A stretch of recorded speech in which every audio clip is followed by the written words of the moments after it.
Assalamualaikum warahmatullahi wabarakatuh. Perkenalkan, nama saya Aska. Saya Audrey. Saya Manda. Saya Trian. Saya Berli. Saya Abano. Dari kelompok 1 kelas 8F ingin menjelaskan tentang latar belakang munculnya nasionalisme Indonesia. Latar belakang munculnya nasionalisme di Indonesia adalah karena pengaruh dari dalam bangsa Indonesia sendiri yang telah merasa tertindas dan tersakiti oleh bangsa asing yang menjajah Indonesia. Bangsa Indonesia yang melihat zaman terdahulunya telah ada beberapa kerajaan seperti Majapahit dan Sriwijaya yang sangat megah dan bisa berkuasa atas hampir seluruh wilayah Indonesia. Sedangkan sekarang wilayah Indonesia malah dipersempit oleh bangsa asing. Ini semakin didorong dengan munculnya kaum terpelajar di Indonesia dan juga karena faktor eksternal, yakni Indonesia melihat bangsa Asia lainnya yang berhasil bangkit melawan Barat seperti Jepang menang atas Rusia. Secara politis, kemunculan nasionalisme di negara-negara kawasan Asia dan Afrika bertujuan mengusir penjajah asing, mendapat kemerdekaan, menghentikan eksploitasi ekonomi, dan membangun masyarakat yang bebas dari penderitaan, kesengsaraan, serta kemelaratan. Adapun tujuan dari nasionalisme yaitu satu, menjaga keseimbangan kekuatan, mempertahankan masyarakat nasional dalam melawan musuh dari luar. Dua, menjauhkan dari ekstremisme yang menuntut berlebihan dari warga negara baik individu atau kelompok. Dengan demikian, dua hal yang melatar belakangi dunia nasionalisme Indonesia ada perasaan tertindas oleh penjajahan yang dilakukan oleh bangsa asing dan juga pengaruh kejayaan masa lampau. Faktor internal dan eksternal. Nyoman Deka dalam bukunya berjudul Sejarah Pergerakan Nasional Indonesia, nasionalisme yang muncul di Indonesia disebabkan oleh dua faktor, yaitu faktor internal dan eksternal. Faktor internal, satu, adanya penderitaan yang dirasakan rakyat sejak VOC mempergunakan sistem ekonomi monopoli disertai dengan cara-cara kekerasan. Kemudian berlanjut saat sistem tanam paksa, banyak terjadi penderitaan dan kemelaratan yang dirasakan oleh rakyat Indonesia. Penderitaan tersebut yang kemudian menjadi sebab pokok timbulnya gerakan-gerakan kebangsaan dan munculnya partai atau organisasi nasional. Munculnya gerakan tersebut tidak terlepas dari peranan para kaum pelajar yang saat itu sudah cukup banyak. Munculnya politik etis pada akhir abad ke-19 menuju awal abad ke-20, arah politik Belanda di Indonesia mulai berubah. Saat itu muncul satu tokoh bernama Van de Venter yang menginisiasi untuk dikeluarkannya kebijakan politik etis.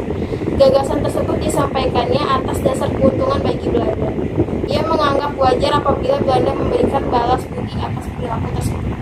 Faktor eksternal. 1. Kemenangan Jepang atas Rusia. Peristiwa ini terjadi pada tahun 1905. Saat itu Jepang yang menyerang wilayah Manchuria harus berhadapan dengan Rusia. Akan tetapi di luar dugaan, Jepang berhasil memenangkan peperangan tersebut. Sontak, kemenangan tersebut dianggap sebagai awal kebangkitan negara-negara di kawasan Asia. Bagian Asia mulai bangkit menentang penjajahan Barat termasuk Indonesia. Adapun tiga gagasan utama dalam politik etis yaitu irigasi, edukasi, emigrasi. 3. Munculnya kaum terpelajar. Penerapan politik etis pada dasarnya tidak serta-merta memberikan keuntungan besar bagi Indonesia. Namun satu dampak yang dirasakan baik ialah munculnya kaum-kaum terpelajar dari orang-orang Indonesia. Perbaikan pendidik di tanah jajahan melahirkan pemikir dan penggerak menuju kemerdekaan. Pergerakan pelajar ini tak lagi kedaerahan melainkan mulai menyatukan perjuangan dan suara dalam Kongres Pemuda yang dikenal dengan Sumpah Pemuda. Pergerakan kebangsaan India. Penjajahan Inggris terhadap India membuat kaum muda terpelajar India membentuk All India National Congress. Salah satu tokoh yang ada di organisasi tersebut ialah Mahatma Gandhi. Beliau merupakan sosok penting atas bangkitnya nasionalisme di India. Melalui gagasannya tentu yaitu ahimsa atau melawan tanpa kekerasan, hartal atau mogok kerja, satyagraha atau tidak mau bekerja sama dengan pihak asing, dan swadesi yaitu tidak mau memakai produk luar negeri. Rakyat India mampu bangkit dan berhasil menentang penjajahan Inggris.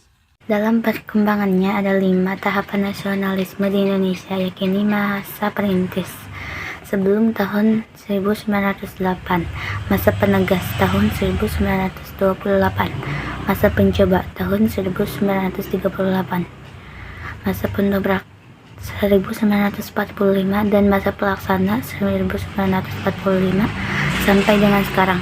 Sikap nasionalisme dapat dirumuskan melalui sikap dan perilaku seperti bangga sebagai bangsa Indonesia, cinta tanah air dan bangsa, rela berkorban demi bangsa, menerima kemajemukan, bangga pada budaya yang beraneka ragam, menghargai jasa para pahlawan, dan mengutamakan kepentingan umum. Sekian dari kelompok 1. Wassalamualaikum warahmatullahi wabarakatuh.